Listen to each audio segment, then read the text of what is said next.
এখন আসেন, একটু পরে আসেন, মিডিয়ার ভাইরা একটু পরে আসেন। অফিশিয়াল ক্যামেরাটা আসেন, অফিশিয়াল ক্যামেরাটা আসেন, পরে আসেন। আমরা সামনে দাঁড়ান,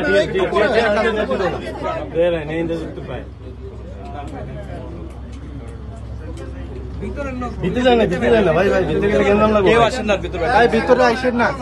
আরে ও বিশেষ করে সবাই ঢুকছে ভাই, গেন্দাম লাগাই দিলাম।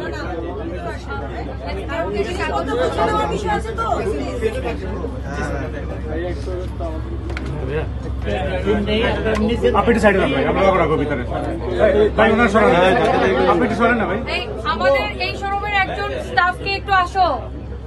এই ফাইন ভাই, এই শোরুমে স্টাফ একজন। আচ্ছা, আমাদের এই সাদদেরকে একটু আসতে দেন।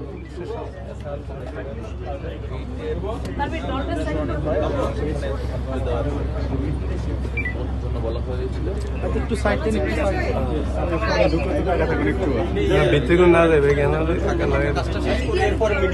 ভাই, যান ভিতরে যান, আপনারা না না, এটাও ভিতরে ঢুকবেন না, ঠিক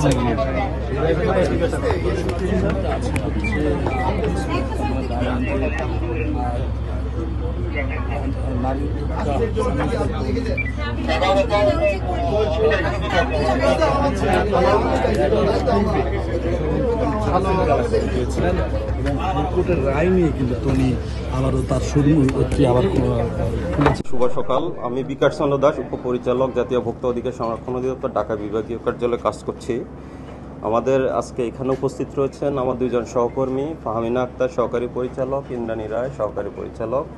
উপস্থিত আছেন এই মার্কেটের সাধারণ সম্পাদক জনাব হাসান সাহেব আছেন, আর সানবিজ বাই তনির যে স্বত্বাধিকারী মিসেস রোবাইয়া ফাতেমা তনি উপস্থিত রয়েছেন। আপনারা নিশ্চয় অবগত আছেন যে গত 13ই মে 2024 তারিখে জাতীয় ভোক্তা অধিকার সংরক্ষণ অধিদপ্তর একটা টিম এখানে এসেছিলেন।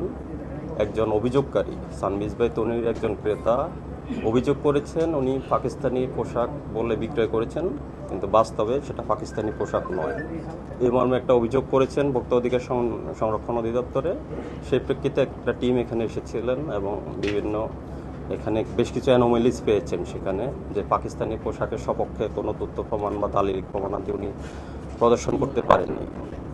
এছাড়া আরও বেশ কিছু সমস্যা ছিল, কসমেটিক্সের একটা বিষয় ছিল। এসব কারণে প্রতিষ্ঠানটা বন্ধ করা হয়েছে, সাময়িকভাবে ব্যবসায়িক কার্যক্রম বন্ধ করা হয়েছিল এবং এর প্রেক্ষিতে মিসেস তনিকে আমাদের অফিসে তলব করা হয়েছে এবং অপরাধ প্রমাণিত হওয়ায় 2.5 লক্ষ টাকা জরিমানা প্রদান করা হয়েছে। এবং সেই সাথে তনির ব্যবসা কার্যক্রম পরিচালনার জন্য ভোক্তার স্বার্থে 10টা তাকে শর্ত মেনে চলার জন্য বলা হয়েছিল, 10টা গাইডলাইন, যেগুলো পরিপালন করলে তার ভোক্তারা সুরক্ষিত থাকবে, তার ব্যবসা প্রতিষ্ঠান থেকে কোনো ভোক্তা যাতে প্রতারিত না হয়, এটাই ছিল 10টা শর্ত দেওয়ার কারণ। তো সেই প্রেক্ষিতে মহামান্য আদালত আমরা আজকে সকালে একটা ডিরেকশন পেয়েছি যে তার দোকানটা খুলে দিতে হবে। আমরা সেই প্রেক্ষিতে আজকে দোকানটা খুলে দিয়েছি এবং মহামান্য আদালতের আরেকটা শর্ত ছিল তাকে পাকিস্তানি ড্রেস যাতে বিক্রি না করে সেটা পরিপালনের জন্য। তো ভোক্তা অধিকার সংরক্ষণ অধিদপ্তরের অভিযান এবং তদন্তে যেটা উদ্ঘাটিত হয়েছে, স্থানীয়ভাবে তৈরি পোশাক উনি পাকিস্তানি বলে বিক্রয় করছেন। মহামান্য আদালতও এই জন্য হয়তো বা পাকিস্তানি ড্রেস বিক্রি সাময়িকভাবে বন্ধ রাখার জন্য বলেছেন। তো সে প্রেক্ষিতে মহামান্য আদালত পরবর্তী হিয়ারিংয়ের জন্য রেখেছেন, কোনো সিদ্ধান্ত ঘোষণা করবেন। তো আজকে আপনারা উপস্থিত ছিলেন, আমরা তার প্রতিষ্ঠানে খুলে দিয়েছি, সে তার দোকানের যাবতীয় মালামাল সহ বুঝে পেয়েছে।